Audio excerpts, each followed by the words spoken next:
وَأَمَّا النِّدَاءُ فَهُوَ طَلَبُ الْإِقْبَالِ بِحَرْفٍ نَائِبٍ مَنَابَ أَدْعُو وَأَدَوَاتُهُ ثَمَانِيَةٌ يَا وَالْحَمْزَةُ وَأَيْ وَآ وَآيْ وَأَيَا وَحَيَا وَوَا فَالْحَمْزَةُ وَأَيْ لِلْقَرِيبِ وَغَيْرُهُمَا لِلْبَعِيدِ۔ آج ہم ندا کے بارے میں پڑھیں گے بھائی۔ آپ نے پڑھا تھا کہ انشاء دو قسم پر ہے، ایک انشاء طلبی اور ایک انشاء غیر طلبی، اور انشاء طلبی جو ہے وہ 5 چیزوں کے ساتھ ہوتا ہے، امر ہے، نہی ہے، استفہام ہے، تمنی ہے اور ندا۔ تو امر، نہی، استفہام اور تمنی کی بحث مکمل ہوئی۔ آج آپ 5ویں اور آخری چیز ندا جو ہے اس کے بارے میں بتلائیں گے۔ تو کہتے ہیں وَأَمَّا النِّدَاءُ، اور باقی ندا جو ہے فَهُوَ طَلَبُ الْإِقْبَالِ بِحَرْفٍ نَائِبٍ مَنَابَ أَدْعُو، تو وہ توجہ کو طلب کرنا ہے۔ فَهُوَ طَلَبُ الْإِقْبَالِ، توجہ کو طلب کرنا ہے، یعنی مخاطب کی توجہ کو متکلم طلب کرتا ہے، جس سے خطاب کر رہا ہے، جس سے بات کر رہا ہے، اس کی توجہ کو طلب کرنا۔ بحرف، ایسے حرف کے ساتھ، نائب مناب ادعو، جو قائم مقام ہے ادعو کے۔ وَأَمَّا النِّدَاءُ فَهُوَ طَلَبُ الْإِقْبَالِ بِحَرْفٍ نَائِبٍ مَنَابَ أَدْعُو، اور باقی ندا جو ہے وہ توجہ کو طلب کرنا ہے ایسے حرف کے ساتھ جو قائم مقام ہو ادعو کے۔ مثلا آپ کہتے ہیں یا زید، اے زید، تو یہ جو یا ہے یہ قائم مقام ہے ادعو فعل کے بھائی۔ اصل میں گویا مخاطب متکلم گویا یوں کہہ رہا ہے ادعو زیدن، میں زید کو بلا رہا ہوں۔ میں کس کو بلا رہا ہوں؟ میں زید کو بلا رہا ہوں۔ تو ادعو فعل کی جگہ کیا پھر لے آئے؟ یا لے آئے بھائی، یا۔ اور منادا کو مبنی کر دیا، مبنی علی الضم جب مفرد ہو تو کیا کہتے ہیں؟ یا زید۔ تو یہ یا کس کے قائم مقام ہے؟ ادعو فعل کے، اور ادعو کا کیا معنی ہے؟ میں بلا رہا ہوں بھائی۔ معنی سمجھ میں آ گیا بھائی؟ تو یا، تو اسی لیے تو یہ یا جو ہے یہ قائم مقام ہے ادعو فعل کے، یہی ذکر کر رہے ہیں، وہ توجہ کو طلب کرنا ہے بحرف نائب مناب ادعو، ایسے حرف کے ساتھ جو قائم مقام ادعو فعل کے ہو بھائی۔ وَأَدَوَاتُهُ ثَمَانِيَةٌ، اور یہ ندا کے جو ادوات ہیں وہ 8 ہیں بھائی، 8 آلات ہیں، یعنی 8 کلمات ہیں جن کے ساتھ کیا کی جاتی ہے؟ ندا کی جاتی ہے۔ اور وہ کون کون سے؟ وہ بیان کر رہے ہیں آگے بھائی۔ یا، ایک تو یا ہے، آپ کہتے ہیں یا زید، والحمزۃ، اور حمزہ ہے، آپ کہتے ہیں ازید۔ یہ حمزہ کس لیے ہے؟ ندا کے لیے۔ وَآئی، اور ایک آئی ہے، جیسے اے زید۔ وَآ، اور ایک یہ حرف ہے ندا کے لیے، آ زید۔ یہ آ بھی کیا ہے؟ دراصل حرف ندا ہے یا کی طرح بھائی۔ وَآئے زید، دیکھا، آئے زید، یہ بھی کس لیے ہے؟ حرف ندا ہے، ندا کے لیے۔ وَآیا وَحَیا وَوا، اسی طرح آیا ہے، حیا ہے اور وا۔ آیا زید، حیا زید، اور اسی طرح وا زید، تو یہ وا بھی کیا ہے؟ حرف ندا ہے بھائی، حرف ندا۔ تو یہ سب قائم مقام ہیں ادعو فعل کے بھائی۔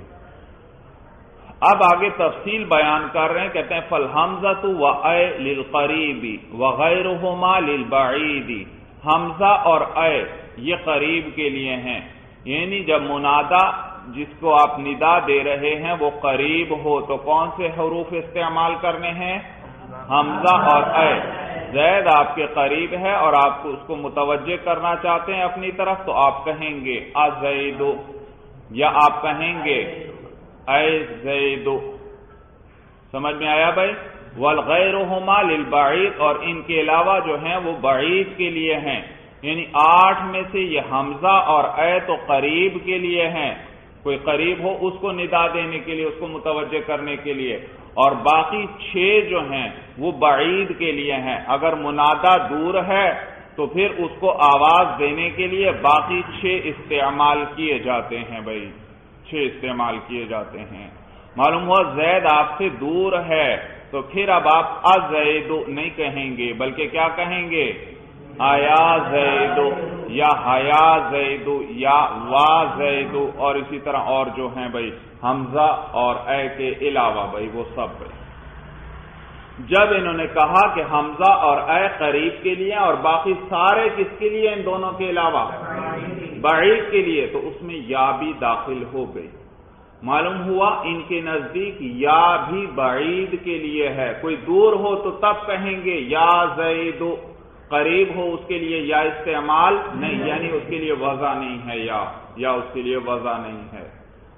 تو یاد رکھیے یہ جو آیا کہ یا بھی بعید کے لیے ہے، یہ علامہ زمخشری کا مذہب ہے بھائی، علامہ زمخشری کا مذہب ہے، جبکہ صاحب کافیہ علامہ ابن حاجب رحمہ اللہ اور دیگر علماء فرماتے ہیں کہ یا بعید کے لیے نہیں ہے بلکہ یا عام ہے، وہ قریب کے لیے بھی وضع ہے اور بعید کے لیے بھی، سب کے لیے وہ استعمال کیا، جس کے لیے بھی استعمال کیا جائے وہ حقیقت ہے، یعنی اپنے معنی موضوع لہو میں استعمال ہو رہا ہے۔ قریب کے لیے بھی، زید آپ کے قریب ہو تب بھی کہہ سکتے ہیں یا زید، اور بعید ہو پھر بھی کیا کہہ سکتے ہیں؟ یا زید، یہ سب کے لیے قریب بعید دونوں کے لیے وضع ہے بھائی۔ وقد ينزل البعید منزلۃ القریب فینادى بالحمزہ واے، یہاں سے آپ کو بتلا رہے ہیں کہ اگرچہ یہ حمزہ اور اے تو قریب کے لیے وضع ہیں اور باقی سارے بعید کے لیے وضع ہیں، تو قریب والے کے لیے قریب والے کو استعمال کرنا چاہیے، بعید والے کے لیے بعید والے حرف ندا کو استعمال کرنا چاہیے، لیکن کبھی اس کا عکس بھی کیا جاتا ہے بھائی، قریب والے کے لیے بعید والا حرف ندا استعمال کر لیا جاتا ہے اور بعید والے کے لیے قریب والا حرف ندا استعمال کر لیا جاتا ہے۔ مثلا زید آپ کے قریب ہے، کہنا تو آپ کو چاہیے ازید یا اے زید، لیکن آپ اس کے بجائے آیا زید یا حیا زید وغیرہ بھی کہہ سکتے ہیں بھائی، لیکن یہ کسی نقطے کی وجہ سے ہوگا۔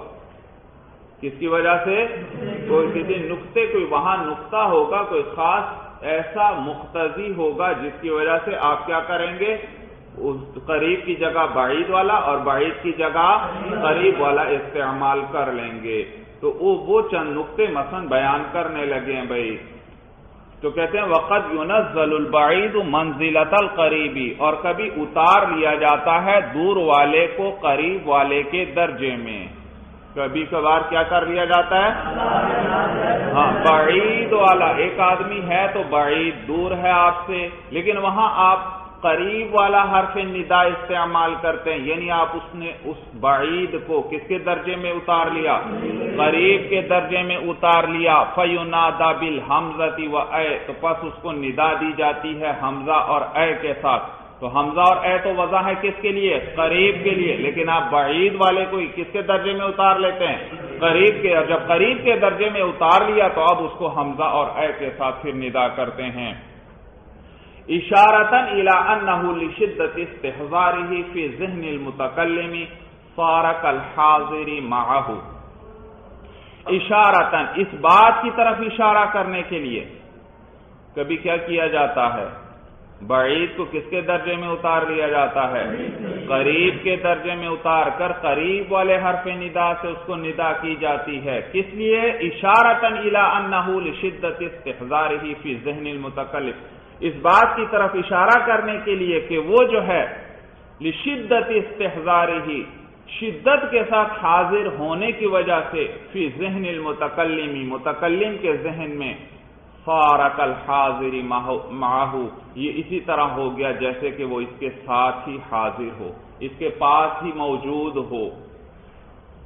بھائی بعض اوقات منادہ ہے تو بعید، وہاں پر استعمال تو بعید والا حرف ندا ہونا چاہیے، لیکن آپ کیا کرتے ہیں؟ اس بعید والے کو قریب والے کے درجے میں اتار لیتے ہیں اور پھر اس کو قریب والے حرف ندا کے ساتھ ندا دیتے ہیں، اور اس بات کی طرف اشارہ کرنے کے لیے کہ اگرچہ تم مجھ سے دور ہو لیکن ہر وقت میرے دل میں تم موجود ہوتے ہو، تو گویا تم میرے پاس ہی موجود ہو جب دل کے اندر موجود ہو، تو وہ ہے تو بعید لیکن قریب کے درجے میں کیوں اتارا؟ کس بات کی طرف اشارہ کرنے کے لیے کہ اگرچہ جگہ اور مکان کے اعتبار سے تم لوگ مجھ سے دور ہو لیکن میرے دل میں ہر وقت حاضر ہو، تم میرے دل میں موجود ہو، اور جب دل میں ہو تو گویا میرے پاس ہی ہو تم میرے پاس، اور جب میرے پاس ہو تو اس لیے میں نے بعید والا حرف استعمال نہیں کیا بلکہ کون سا حرف استعمال کیا؟ قریب والا۔ بعید بات سمجھ میں آ گئی بھائی؟ تو یہ معنی ہے اشارتاً، اس بات کی طرف اشارہ کرنے کے لیے کہ انہ لشدت استحضارہ فی ذہن المتکلم، کہ وہ جو مخاطب جو ہے شدت سے، استحضار کا معنی حاضر ہونا، لشدت استحضارہ فی ذہن المتکلم، متکلم کے ذہن میں شدت کے ساتھ حاضر ہونے کی وجہ سے صار کالحاضر معہ، یہ اسی طرح ہو گیا جیسے اس کے ساتھ ہی حاضر ہو، اس کے پاس ہی موجود ہو۔ کقول الشاعر، جیسے شاعر کا قول ہے، السکان نعمان الاراک تیقنوا بأنکم فی ربع قلبی سکانوا۔ السکان نعمان الاراکی، سکان جمع ہے ساکن کی، رہنے والے، رہائشی۔ نعمان الاراک، بھئی یہ نون پر آپ کی کتابوں میں بھی پیش لگا ہے، ہاں یہ نون پر زبر ہونی چاہیے بھئی۔ نعمان الاراک، نعمان الاراک یہ ایک وادی ہے، کہتے ہیں طائف اور مکہ کے درمیان، اس وادی کا نام ہے نعمان الاراک۔ السکان نعمان الاراکی، حمزہ ہے ندا کے لیے اور قریب کے لیے یہ وضع ہے، آپ جانتے ہیں۔ اے نعمان الاراک کے رہنے والو، اے نعمان الاراک کے رہنے والو، بھائی آپ جانتے ہیں جب منادہ مضاف ہو عبداللہ، اس کو آپ ندا کرنا چاہتے ہیں تو کیسے کہیں گے؟ یا عبداللہ، یہ دال پر کیا پڑھا آپ نے؟ زبر، فتحہ پڑھا۔ کیوں پڑھا فتحہ؟ کیونکہ منادہ جب مضاف ہو تو اس پر فتحہ پڑھتے ہیں۔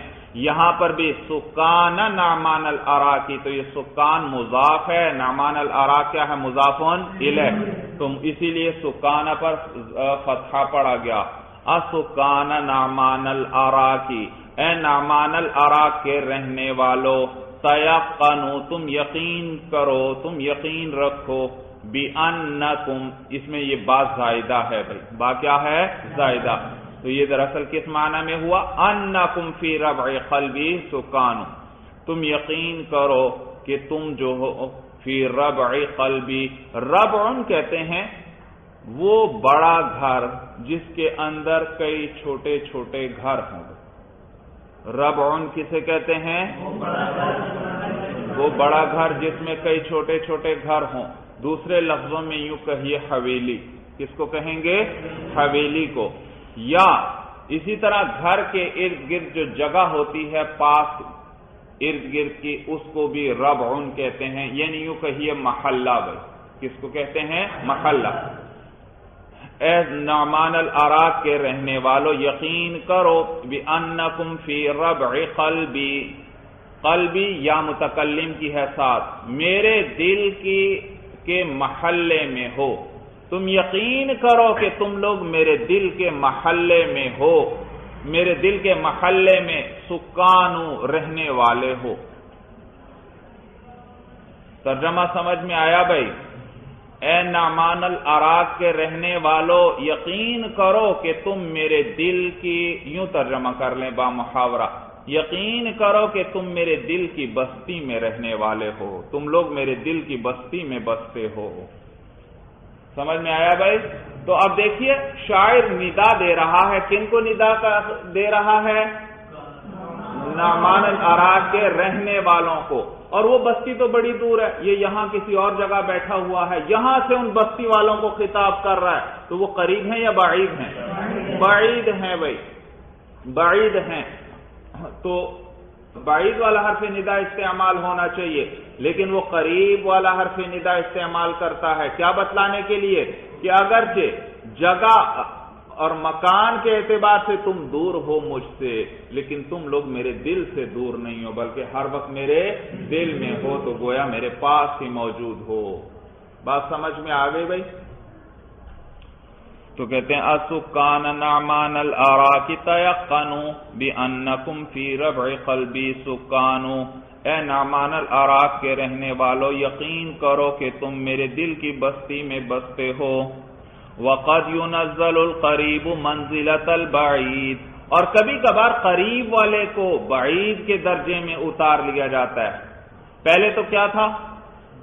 بعید کو قریب کے درجے میں اتارا، اور کبھی اس کا عکس کیا جاتا ہے، ایک شخص ہے قریب آپ کے لیکن آپ اس کو بعید کے درجے میں اتار لیتے ہیں اور بعید والے حرف ندا کے ساتھ اس کو ندا دیتے ہیں۔ تو کہتے ہیں وقد ينزل القریب منزلۃ البعید، اور کبھی کبھار جو ہے قریب والے کو دور والے کے درجے میں اتار دیا جاتا ہے۔ فَيُنَادَى بِأَحَدِ الْحُرُوفِ الْمَوْضُوعَةِ لَهُ أَيْ لِلْبَعِيدِ، بس اس کو ندا دی جاتی ہے ان حروف میں سے کسی ایک کے ساتھ جن کو وضع کیا گیا ہے، لہو اے للبعید، کس کے لیے؟ بعید، جن کو بعید، بھائی وہ ہے تو قریب لیکن کس کے درجے میں اتار لیا؟ بعید کے درجے میں اتار لیا، تو جو حروف بعید کے لیے وضع ہیں انہی میں سے کسی ایک کے ساتھ اس کو ندا پھر دی جاتی ہے۔ اشارتاً الی ان المنادى عظیم الشان رفیع المرتبہ، اس بات کی طرف اشارہ کرنے کے لیے کہ یہ جو منادہ ہے جس کو میں ندا دے رہا ہوں عظیم الشان، بڑی عظیم شان والا ہے، رفیع المرتبہ، بڑے اونچے درجے اور رتبے والا ہے۔ حتی کأن، یہ کأن پڑھنا، اس کو بھائی کانا نہیں پڑھنا، حتی کأن، یہاں تک کہ گویا کہ بعد درجتہ فی العظم، اس کے جو درجے کی دوری ہے بڑا ہونے میں، وہ بہت عظیم آدمی ہے، بہت اونچا درجہ ہے، تو گویا اس کے بڑا ہونے میں جو اس کے درجے کی دوری ہے عن درجۃ المتکلم، کس کے درجے سے دوری؟ متکلم کے درجے سے دوری، بعد فی المسافت، یہ دوری ہے مسافت کے اندر۔ بھائی مسافت میں ہی کیا ہے؟ دوری۔ بھائی دیکھیے ایک شخص ہے وہ آپ کے قریب ہے لیکن آپ اس کو بعید کے درجے میں اتار کر کون سا حرف ندا استعمال کرتے ہیں؟ بعید والا۔ آپ کیوں ایسا کرتے ہیں؟ یہ ہے تو قریب، آپ نے اس کو بعید کے درجے میں کیوں اتارا؟ دراصل آپ یہ بتانا چاہتے ہیں کہ یہ جس کو میں ندا دے رہا ہوں یہ بہت بڑا آدمی ہے، بہت اونچے مقام والا ہے، تو اس کا مقام میرے مقام سے بہت اونچا ہے، تو اس بلندی مرتبہ کو آپ نے بعد مکانی کے درجے میں اتار۔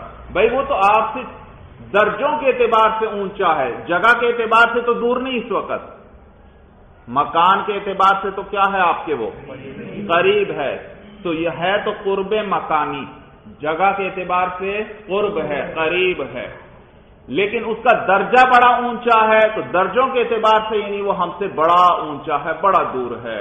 تو اس بعد رتبی جو ہے، کس کو؟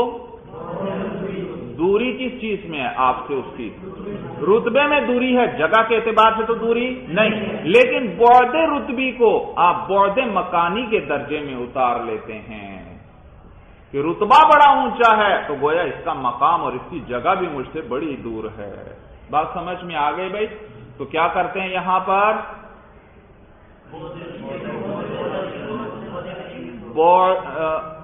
بعد رتبی کو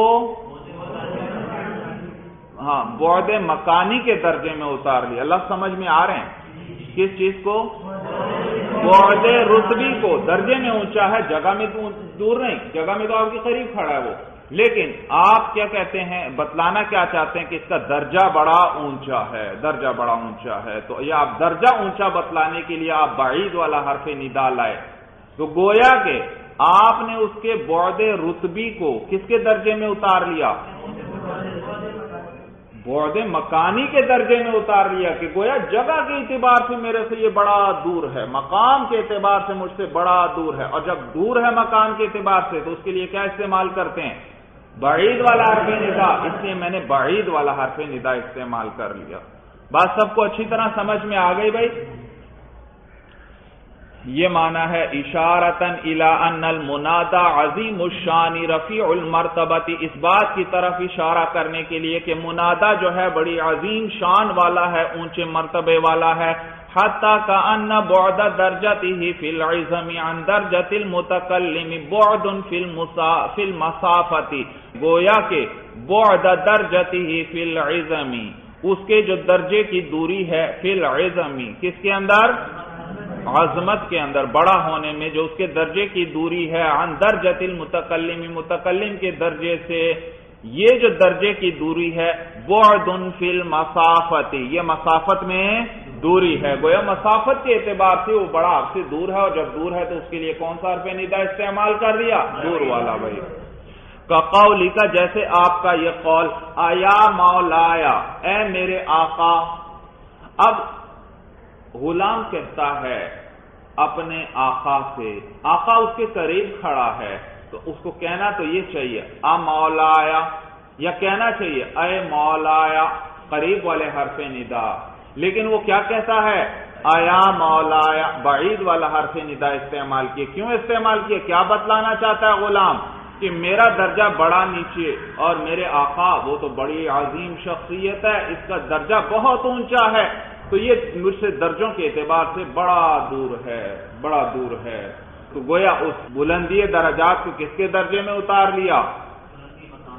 بلندی مکان کہہ لیں یا دوری مکان کہہ لیں، بلندی مکان کے درجے میں، یعنی جگہ اور مکان کے اعتبار سے مجھ سے گویا بڑا دور ہے۔ اصل میں تو وہ درجے کے اعتبار سے اونچا ہے، مکان کے اعتبار سے تو دور نہیں، لیکن اس بعد درجہ کو کس کے درجے میں اتار لیا؟ بعد مکانی کے درجے میں۔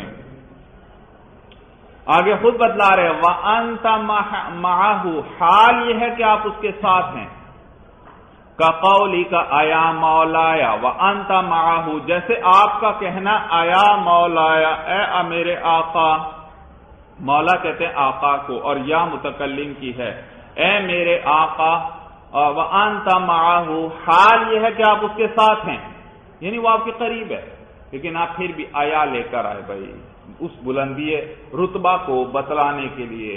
تو یہ ہے بلاغت بھائی، یہ ہے بلاغت۔ غلام نے صرف کیا کہا ہے؟ آقا قریب کھڑا ہے، اس نے صرف کیا کہا؟ آیا مولایا۔ کتنی گہری بات کر گیا وہ، آپ غور کریں، اب آپ کو نقطے کا پتہ چل گیا کہ دیکھو یہ اس صرف آیا لفظ استعمال کر کے اپنے آقا کی عظمت کی طرف اس نے اشارہ کر دیا کہ میرا آقا کوئی معمولی آدمی نہیں ہے، بہت اونچا آدمی ہے۔ بات سمجھ میں آ گئی بھائی؟ او اشارتن الی انحطاط درجتہ، کبھی اس کا عکس ہوتا ہے بھائی، یہاں تو غلام نے آیا لفظ کیوں استعمال کیا؟ آقا کی عظمت بتلانے کے لیے کہ درجوں میں بڑا اونچا ہے، بہت اونچی شخصیت ہے یہ۔ کبھی اس کا عکس ہوتا ہے، ایک آدمی آپ کے پاس کھڑا ہے، آپ اس کے لیے بعید والا حرف ندا استعمال کر لیتے ہیں، یہ بتلانے کے لیے کہ یہ بڑا ہی گھٹیا آدمی ہے، میں اونچا آدمی ہوں لیکن اس کا درجہ تو بہت ہی نیچے ہے، اور جب بہت نیچے ہے تو مجھ سے بڑا دور ہوا درجوں کے اعتبار سے۔ اور اس بعد درجہ کو کس کے درجے میں اتار لیا آپ نے؟ بعد مکان، جب درجوں میں بہت نیچے ہے تو گویا مجھ سے بہت دور ہے، اور جب بہت دور ہے تو پھر آپ نے وہاں کیا کہہ دیا؟ بعید والا حرف ندا استعمال کر لیا۔ اور یہ موقع محل پر خود ہی سننے والے کو پتہ چل جاتا ہے کہ یہاں کہنے والے کی مراد عظمت ہے یا کہنے والا جو ہے اس کے ادنا ہونے کی طرف اشارہ کر رہا ہے۔ بات سمجھ میں آ گئی بھائی؟ او اشارتن الی انحطاط، انحطاط کا معنی پست ہونا، نیچا ہونا، او اشارتن الی انحطاط درجتہ، یا اشارہ کرنے کے لیے اس کے درجے کے پست ہونے کی طرف، کا قولی کا، جیسے کہ آپ کا کہنا آیا ہاذا، آیا ہاذا، لمن ہوا معاکا، لمن آپ یہ کہتے ہیں، کیا کہتے ہیں؟ آیا ہاذا، کس کو؟ لمن ہوا معاکا، اس شخص سے جو آپ کے ساتھ ہے۔ جب آپ کے ساتھ ہے تو قریب ہے، جب قریب ہے تو اس کے لیے کیا استعمال ہونا چاہیے تھا؟ قریب والا، اہذا یا اے ہاذا، لیکن آپ نے کیا کہہ دیا؟ آیا ہاذا۔ یہ آیا کیوں لے کر آئے؟ کیا بتلانے کے لیے کہ مجھ سے بہت دور ہے۔ کس اعتبار سے؟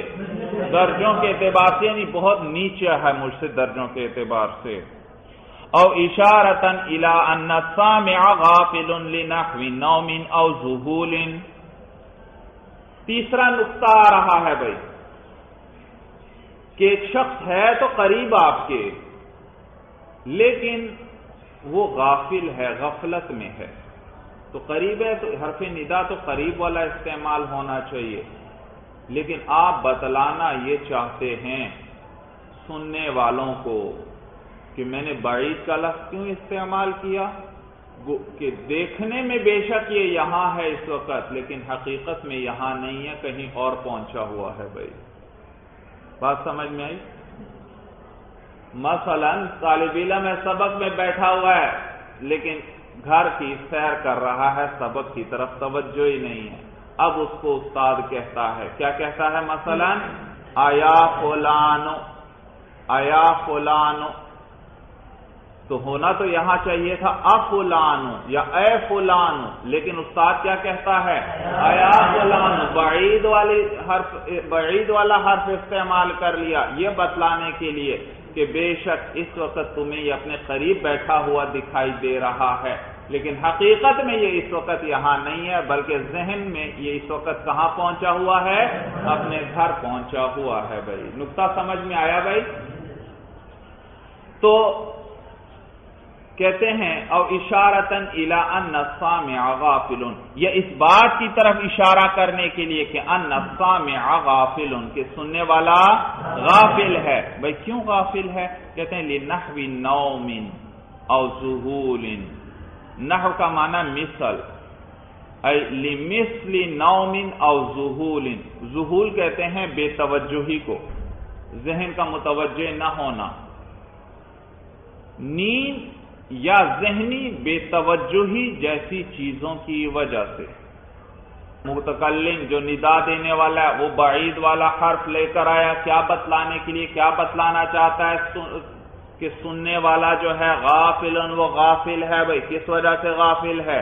لنحو نوم او ذہول، نیند یا بے توجہی جیسی چیز کی وجہ سے، یا تو نیند کی وجہ سے نیند آ رہی ہے تو وہ ذہناً یہاں حاضر نہیں ہے بھائی، یا بے توجہی ہے، اس کی توجہ ادھر کو نہیں ہے، اس کی توجہ اس وقت کہیں اور ہے تو وہ غافل ہے۔ اس بات کی طرف اشارہ۔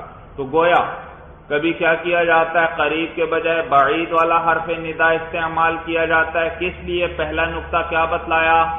اس کے عظمت بتلانے کے لیے۔ اور کبھی کبھار قریب کے بجائے بعید والا حرف ندا استعمال کیا جاتا ہے مخاطب کی درجوں کے نیچا ہونا بتلانے کے لیے کہ بڑے ہی ادنا درجے والا آدمی ہے یہ۔ اور کبھی کبھار قریب کے بجائے بعید والا حرف ندا استعمال کیا جاتا ہے، کیا بتلانے کے لیے؟ کہ یہ سننے والا غافل ہے، اس وقت کیا ہے؟ غافل ہے، مثلا نیند کی وجہ سے یا ذہنی بے توجہی کی وجہ سے۔ کأنہ غیر حاضر فی المجلس، گویا کہ وہ مجلس میں حاضر ہی نہیں ہے اور دور ہے۔ کقولک للساہی، جیسے کہ آپ کا کہنا للساہی، بھولنے والے سے، ساہی بھولنے والا جو غفلت میں ہے، تو جیسے آپ کسی بھولنے والے سے یا غافل سے کہتے ہیں آیا فلان، اے فلاں، وقد تخرج الفاظ النداء، بھائی یہ تو تھا کہ حروف ندا ہیں، لیکن وہ استعمال بھی متوجہ کرنے کے لیے ہی ہوئے، چاہے قریب والے کو بعید کے درجے میں اتارا یا بعید والے کو قریب کے درجے میں اتارا، لیکن حروف ندا کو استعمال کس لیے کیا؟ دوسرے کو متوجہ کرنے کے لیے۔ اب آگے آپ کو بتلائیں گے کہ بعض اوقات ایسا بھی ہوتا ہے حرف ندا استعمال کیا جاتا ہے لیکن وہاں دوسرے کو متوجہ کرنا مقصد ہوتا ہی نہیں، مقصد کیونکہ یا تو وہ تو پہلے سے متوجہ ہے یا کوئی اور وجہ ہے کہ وہاں متوجہ کرنا مقصد ہی نہیں، مقصد ہی کوئی اور ہے ندا کا وہاں پر بھائی، جیسے آگے مثالیں آ جائیں گی۔ تو معلوم ہوا جب ایسی جگہ آئے گی، ایسی جگہ آ جائے تو آپ سمجھ جائیں کہ یہ حرف ندا اپنے معنی اصلی سے نکل گیا۔ معنی اصلی تو کیا تھا اس کا؟ کیا تعریف کی تھی؟ فَهُوَ طَلَبُ الْإِقْبَالِ، وہ کیا کرنا ہے؟ توجہ کو طلب کرنا ہے، توجہ کو طلب کرنا ہے۔ لیکن ایک شخص اگر پہلی متوجہ ہے پھر آپ حرف ندا استعمال کرتے ہیں، معلوم ہوا کسی اور معنی کے لیے آپ لائے ہیں حرف ندا، متوجہ کرنے کے لیے نہیں، کیونکہ متوجہ تو وہ پہلے سے ہے۔ یا آپ حرف ندا لائیں اور ایک بے جان چیز کو خطاب کر رہے ہیں، کس کو خطاب کر رہے ہیں؟ بے جان چیز کو خطاب کر رہے ہیں۔ بھائی بے جان چیز کو تو، بے جان چیز میں تو جان ہی نہیں ہے، وہ کیسے آپ کی طرح متوجہ ہو؟ معلوم ہوا حرف ندا یہاں متوجہ کرنے کے لیے آپ نہیں لائے بلکہ کسی اور مقصد کے لیے لائے ہیں جو آگے اب بیان ہوں گے۔ یہ سب اس کے مجازی معانی ہیں بھائی۔ تو کہتے ہیں وَقَدْ تَخْرُجُ أَلْفَاظُ النِّدَاءِ عَنْ مَعْنَاهَا الْأَصْلِيِّ لِمَعَانٍ أُخْرَى تُفْهَمُ مِنَ الْقَرَائِنِ، اور کبھی کبھار نکل جاتے ہیں ندا کے الفاظ عن معناها الاصلی، اپنے معنی اصلی سے۔ کس سے نکل جاتے ہیں؟ اپنے معنی اصلی سے، یعنی جس کے لیے وہ وضع تھے، یعنی دوسرے کو متوجہ کرنا جو ان کا معنی اصلی تھا اس سے نکل جاتے ہیں۔ لمعان اخرى تفهم من القرائن، ایسے دوسرے معانی کی طرف جو قرینوں سے سمجھ میں آتے ہیں۔ بھئی کس معنی میں وہ استعمال ہو رہا ہے وہ آپ کو قرینہ کوئی بتلا دے گا، جس مقام پر کوئی آدمی اس کو استعمال کرے گا وہ قرینے سے آپ کو پتہ چل جائے گا بھئی۔ جیسے مثلا کل اغرائی، جیسے کہ ابھارنا، اغرا یغری کا معنی ہے ابھارنا، دوسرے کو برانگیختہ کرنا، بھڑکانا، دوسرے کو بھڑکانا۔ کل اغرائی جیسے کہ ابھارنا، نحو مثال کے طور پر نحو قولی کا، آپ کا کہنا لمن اقبل، اس شخص سے جو متوجہ ہے۔ دیکھو متوجہ ہے، قید بڑھا دی انہوں نے، آپ حرف ندا لا رہے ہیں اور کس شخص کے لیے؟ جو پہلے ہی متوجہ ہے۔ یتظلم، تظلم کا معنی ہے دوسرے کے ظلم کی شکایت کرنا۔ کوئی شخص اپنے اوپر ہونے والے ظلم کو بیان کرتا ہے تو اس کو کیا کہیں گے؟ یتظلم، دوسرے کے ظلم کی شکایت کر رہا ہے، یا یوں کہو آسان لفظوں میں اپنی مظلومیت کو بیان کرنا، یہ ہے یتظلم، تظلم ہے بھائی۔ سمجھ میں آیا بھائی معنی؟ کیا معنی ہے؟ اپنی مظلومیت کو بیان کرنا، اپنے اوپر ہونے والے مظالم کو بیان کرنا، یہ ہے تظلم بھائی۔ کل اغرائی جیسے کہ ابھارنا، نحو قولی لمن اقبل یتظلم جیسے کہ آپ کا کہنا اس شخص سے جو متوجہ ہے آپ کی طرف، یتظلم اس حال میں کہ وہ اپنی مظلومیت کو بیان کر رہا ہے۔ اس شخص سے آپ کہتے ہیں یا مظلوم، اسے آپ کیا کہتے ہیں؟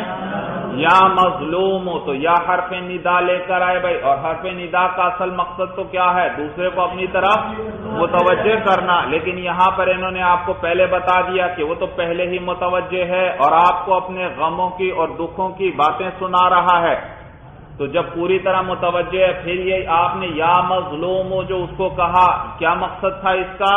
دراصل یہاں مقصد اس کو ابھارنا ہے، آپ اس کے جذبات کو اور بھڑکا رہے ہیں اور اس کو اور اس بات پر آمادہ کر رہے ہیں کہ وہ اپنے اوپر ہونے والے مظالم کو اور بیان کرے بھائی، اور زیادہ بیان کرے بھائی۔ صورت سمجھ میں آ گئی بھائی؟ معنی سمجھ میں آیا بھائی؟ تو دیکھو وہ اب آپ کو اپنی بات سنا رہا ہے اور اس میں آپ بیچ میں کہتے ہیں ہاں یا مظلوم، اے مظلوم، تو دراصل یا مظلوم کہہ کر آپ کیا کر رہے ہیں؟ اسے اور آمادہ، یوں کہیں آپ اسے اور اس بات پر آمادہ اور تیار کر رہے ہیں کہ وہ اور اپنے اوپر ہونے والے ظلم اور تکالیف کو بیان کرے، تاکہ جتنے بیٹھے ہوئے لوگ ہیں وہ سارے بھی ذرا سن لیں کہ اس کے ساتھ اس بیچارے پر کتنی تکالیف آئیں، کتنے غم اور دکھ آئے ہیں۔ بھائی بات سمجھ میں آ گئی بھائی؟ وَالزَّجْرِ، اور جیسے کہ ڈانٹ ہے بھائی، ڈانٹ ڈپٹ، زجر کا معنی ہے ڈانٹنا بھائی، ڈانٹ ڈپٹ۔ وَالزَّجْرِ، اور زجر ہے نحو مثال کے طور پر افؤادی متل متاب علما تصحو الشیب فوق رأسی علما۔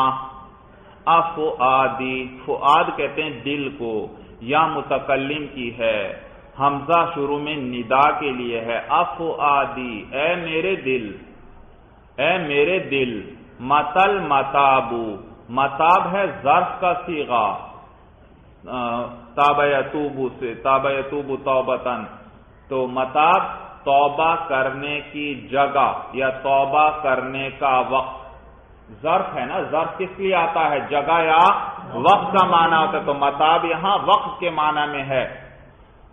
افؤادی متل متابو، کوئی شاعر ہے وہ اپنے دل کو خطاب کر رہا ہے حمزہ کے ساتھ، بھائی دیکھیے حمزہ لایا، افؤادی اے یا فؤادی اے میرے دل۔ اب حالانکہ اپنے نفس کو تو، اپنے دل کو تو خطاب نہیں کیا جاتا، حرف ندا تو کس لیے وضع ہے؟ دوسرے کو متوجہ کرنے کے لیے، اور انسان خود جب ایک بات کر رہا ہے خود اس کا ذہن متوجہ ہے یا نہیں؟ تو تو اپنے آپ کو تو خطاب نہیں کیا جاتا، خطاب کا مقصد تو دوسرے کو متوجہ کرنا ہوتا ہے، تو لیکن یہاں پر وہ خطاب کر رہا ہے، معلوم ہوا یہاں متوجہ کرنا مقصد نہیں ہے، بلکہ یہاں مقصد ڈانٹ ڈپٹ ہے۔ شاعر اپنے نفس کو ڈانٹ رہا ہے، اپنے دل کو ڈانٹ رہا ہے اور ملامت کر رہا ہے کہ بڑھاپا تیرے سر پر اتر آیا اور تیرے بال سفید ہو گئے، کیا ابھی بھی توبہ کا وقت نہیں آیا کہ تو سب گناہوں کو چھوڑ کر اللہ کی طرف پوری توجہ کے ساتھ اللہ کی عبادت میں مشغول ہو جائے؟ معنی سمجھ میں آ گیا؟ تو دیکھیے کہتا ہے افؤادی اے میرے دل، متل متابو، کب توبہ کا وقت آئے گا؟ متا توبہ کا وقت، متل متابو کب توبہ کا وقت آئے گا؟ علما تصحو، کیا ابھی تک تجھے ہوش نہیں آیا؟ والشیب فوق رأسی علما، اور بڑھاپا جو ہے فوق رأسی میرے سر کے اوپر، علما اتر آیا ہے، اتر آیا ہے۔ معنی سمجھ میں آ گیا بھائی؟ دیکھیے بھائی ذرا لفظوں پہ غور کیجئے، علما، یہ جو پہلا علما آیا پہلے مصرے میں، اس میں یہ حمزہ استفہام کے لیے ہے۔ حمزہ کس لیے ہے؟ استفہام کے لیے۔ اور لما آپ نے پڑھا ہے کہ لما لم کی طرح ہے اور یہ مضارع کو جزم دیتا ہے، جیسے آپ کہتے ہیں بھائی لم یضرب زید، اسی طرح عربی میں کہتے ہیں لما یضرب زید، تو لم یضرب زید کا کیا معنی تھا؟ ماضی کا معنی، ماضی کے ترجمہ ہوگا لم یضرب زید، زید نے پٹائی نہیں کی، کس زمانے میں؟ ماضی کے زمانے میں۔ تو یہ لم جو ہے یہ لفظوں میں کیا عمل کرتا ہے؟ آخر میں جزم دیتا ہے مضارع کے آخر میں، اور اگر نون اعرابی ہو تو اس کو گرا دیتا ہے، اور معنی کے اندر عمل کیا کرتا ہے؟ مضارع کو کس معنی میں کر دیتا ہے؟ ماضی کے معنی میں۔ تو لم یضرب زید کا کیا معنی ہوا؟ زید نے پٹائی نہیں کی، یعنی زمانہ ماضی۔ لما بھی بالکل اسی طرح عمل کرتا ہے، لیکن فرق یہ ہے کہ لما کے اندر جس چیز کی نفی کی جا رہی ہے آگے اس کی توقع اور امید ہوتی ہے، لم میں ایسا نہیں، لیکن لما میں بھئی جس چیز کی نفی کی جا رہی ہے آگے اس کے ہونے کی توقع ہوتی ہے۔ تو لم یضرب زید کا کیا معنی ہوا؟ پٹائی، زید نے پٹائی نہیں کی، اور لما یضرب زید اس کا معنی ہوگا زید نے ابھی تک پٹائی نہیں کی۔ کیا سمجھ میں آیا آپ کو؟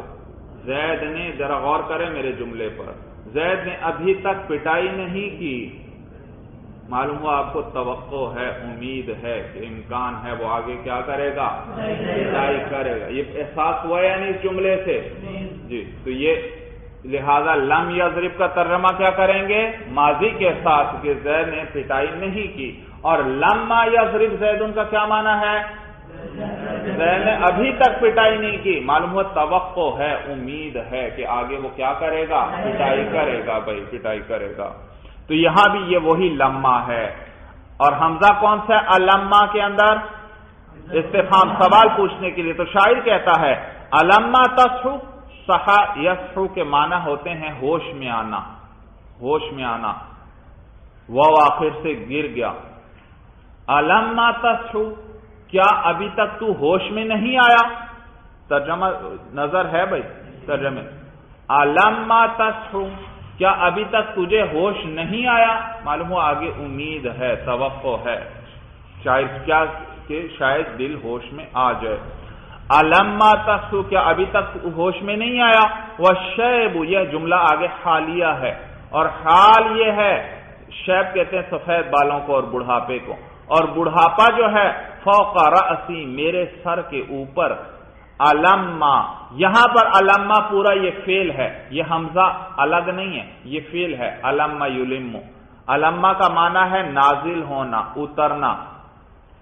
اور اس کے آخر میں جو الف آیا یہ تسنیہ کا نہیں ہے. الما، الما، المو، آپ کہیں یہ شاید تسنیہ والا الف ہے، نہیں نہیں، یہ الف اشباع کے لیے ہے. یہ بات پہلے بیان ہو چکی. اشباع کا کیا معنی ہے؟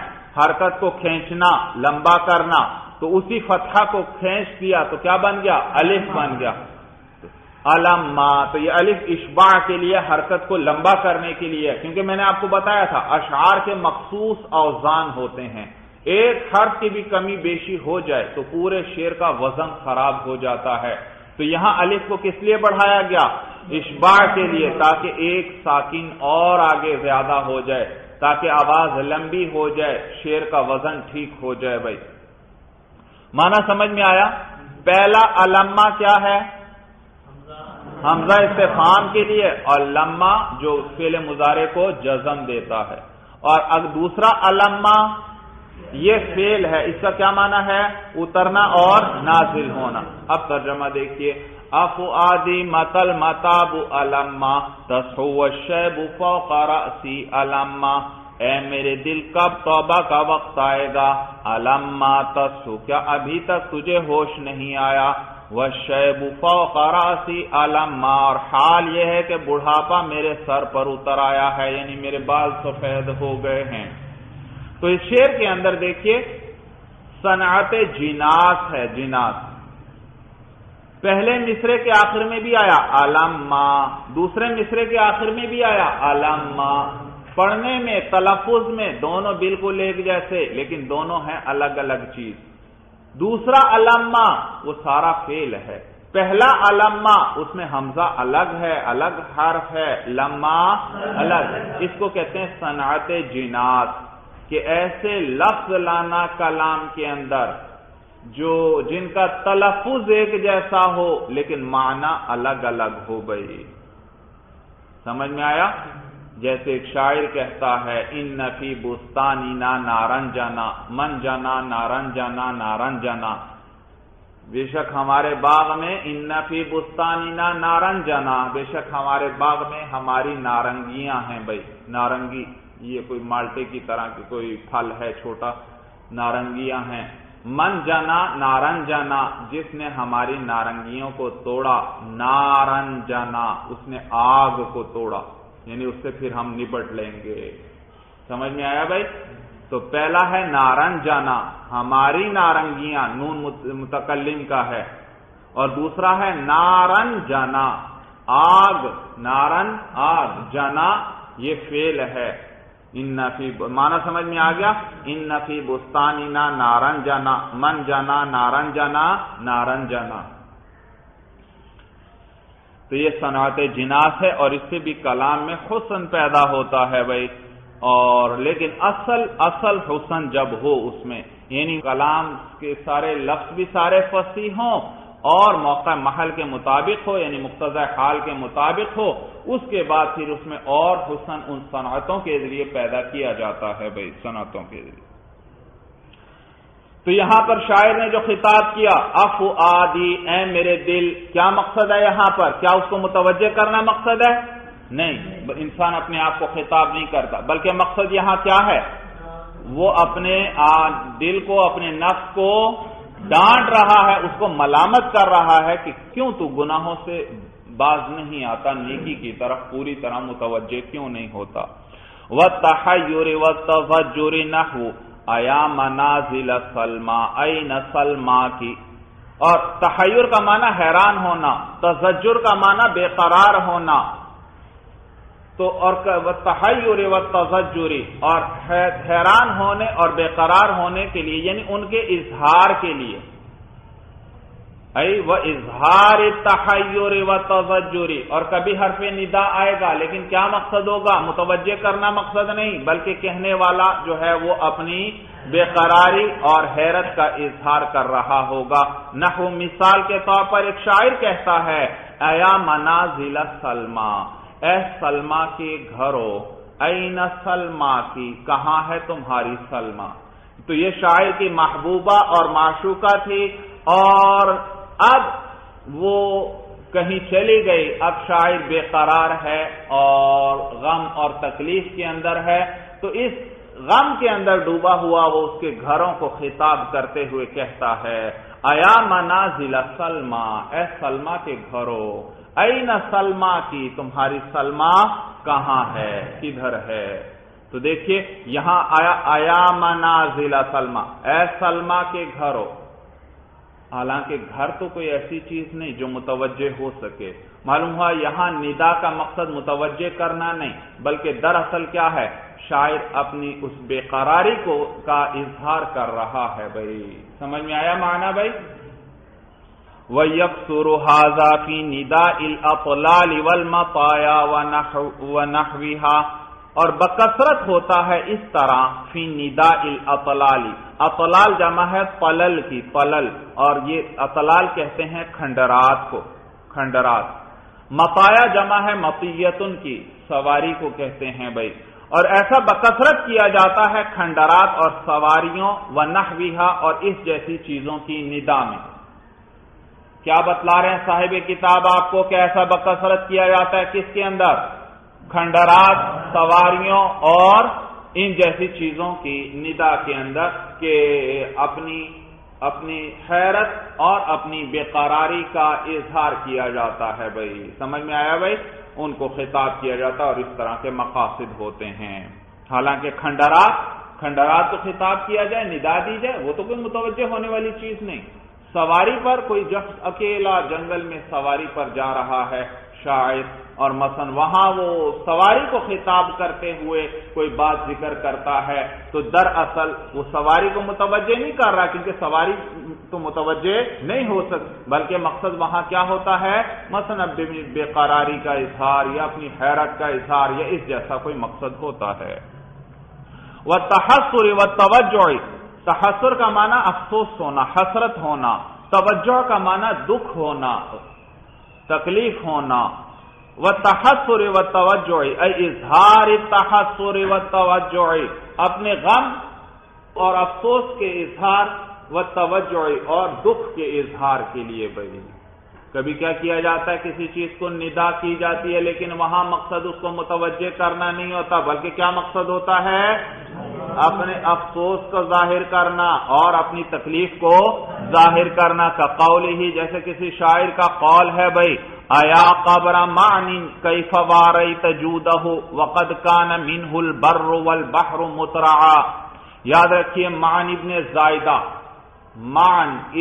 زائدہ، جیسے بھائی آپ کے یہاں تو صرف حاتم طائی مشہور ہے، اس کا نام یہاں تک پہنچا تو سخاوت کے اندر بھائی، لیکن عرب کے اندر صرف حاتم طائی سخاوت میں نہیں مشہور، اور بھی افراد سخاوت کے اندر انتہا درجے تک ان کی شہرت ہے، اور بطور ضرب المثل کے ان کے نام کو استعمال کیا جاتا ہے۔ مثلا کوئی بڑا ہی سخی ہو تو عرب میں جیسے کہتے ہیں فلاں تو حاتم طائی ہے، حاتم طائی، اسی طرح اور بھی بعض ہیں، جیسے یہ معن ابن زائدہ ہے، کسی بھی بہت بڑا سخی ہو تو اس کی سخاوت کو بیان کرنا تو کہتے ہیں فلاں تو معن ابن زائدہ ہے بھائی، فلاں تو معن ہے بھائی.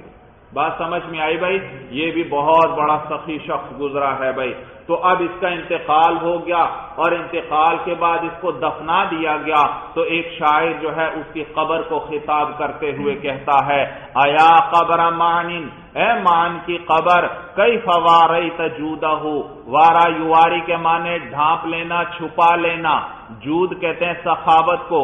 اے معن کی قبر، کیف واریت جودہ، تو نے معن کی سخاوت کو کیسے چھپا لیا، اپنے اندر اس کو کیسے چھپا لیا.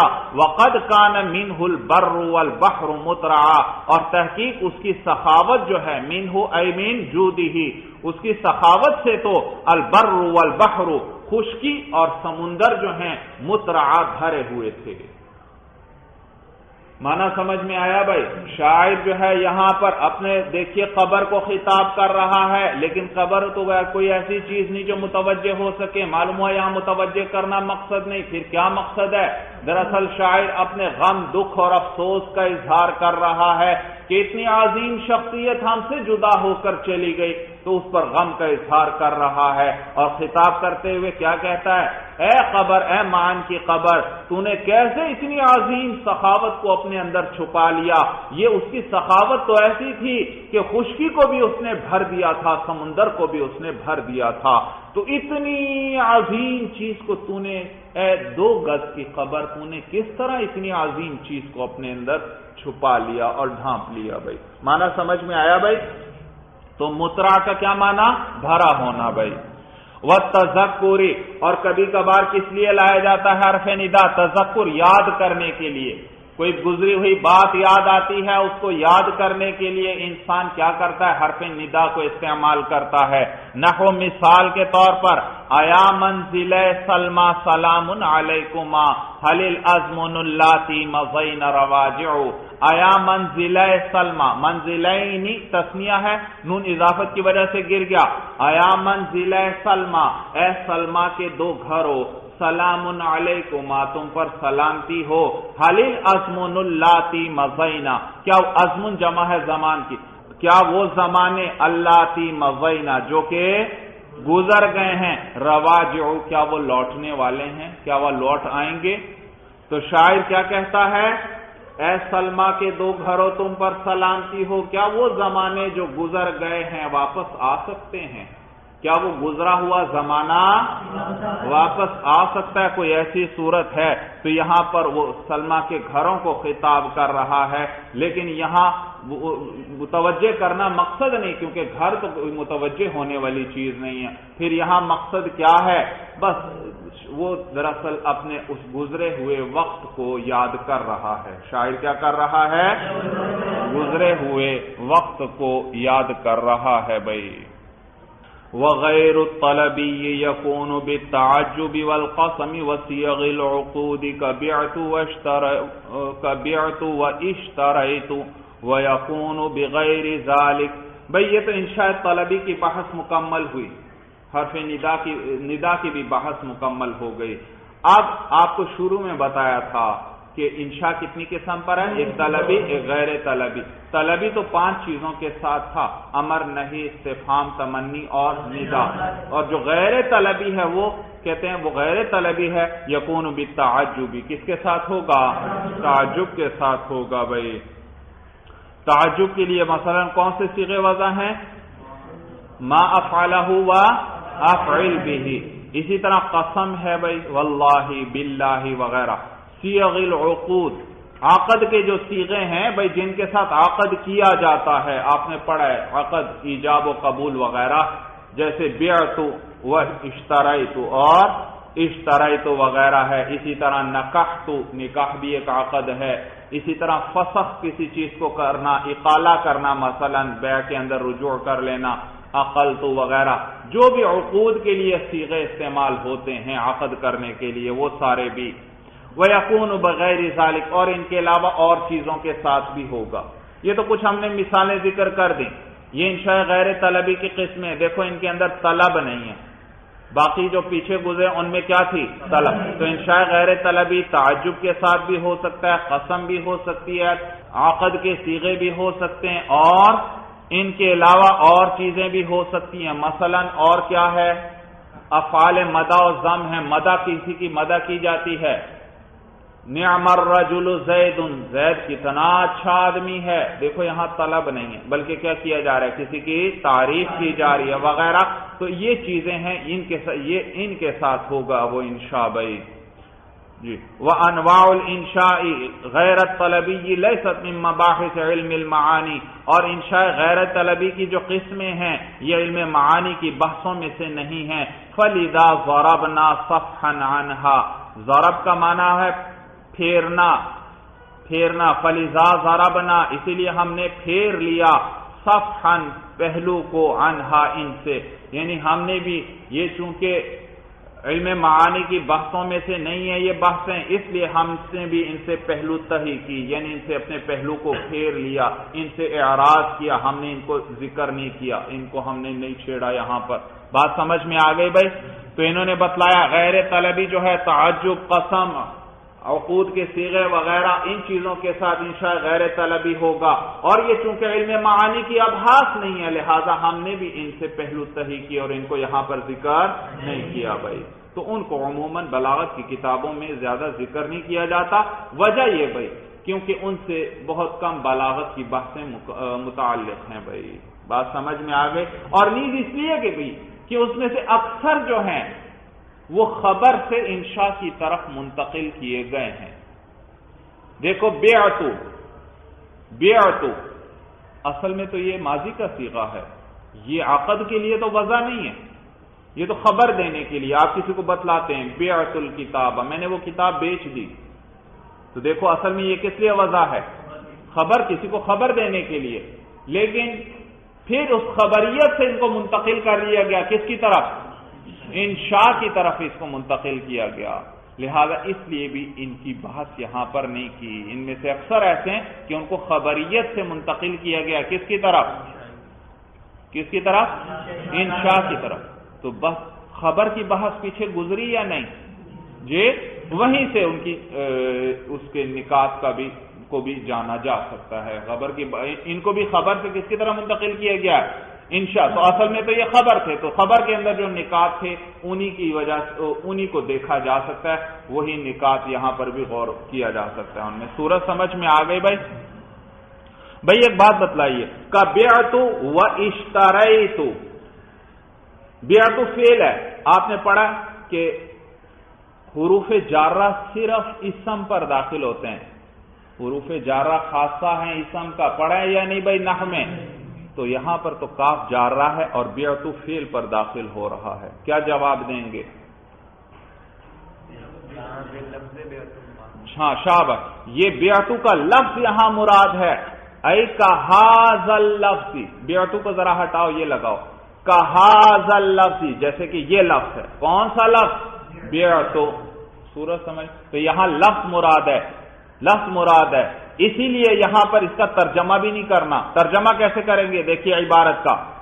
اور انشاء غیر طلبی تعجب کے ساتھ ہوگا، قسم کے ساتھ ہوگا، اور عقود کے جو صیغے ہیں ان کے ساتھ ہوگا، جیسے بیعتو اور اشتریتو. دیکھو بیعتو کا میں نے ترجمہ نہیں کیا، اشتریتو کا ترجمہ نہیں. اور چونکہ یہاں پر لفظ مراد ہے لہذا اشتریتو کا حمزہ بھی نہیں گرے گا. اب وہ وصلی نہ رہا، وہ قطعی بن گیا، کیونکہ کیا مراد ہے؟ لفظ اشتریتو مراد ہے. سمجھ میں آیا بھائی؟ ہاں اشتریتو کا حمزہ ویسے وصلی ہے، وہ درجہ عبارت میں گر جاتا ہے، لیکن اس وقت کیا مراد ہے؟ لفظ. یعنی یوں کہو وہ جو عبارتوں میں اشتریتو لفظ آتا ہے اس کا نام ہی ہم نے اشتریتو رکھ دیا، یہ علم بن گیا. اور علم میں تو کوئی تبدیلی نہیں کی جاتی، لہذا یہاں پر بیعت اور اشتریتو علم کے درجے میں ہیں، ان کا ترجمہ بھی نہیں ہوگا اور ان کا حمزہ بھی نہیں گرے گا بھائی. چلیے بس بھائی، ھذا ھو المرام، اللہ اعلم بحقیقت الکلام.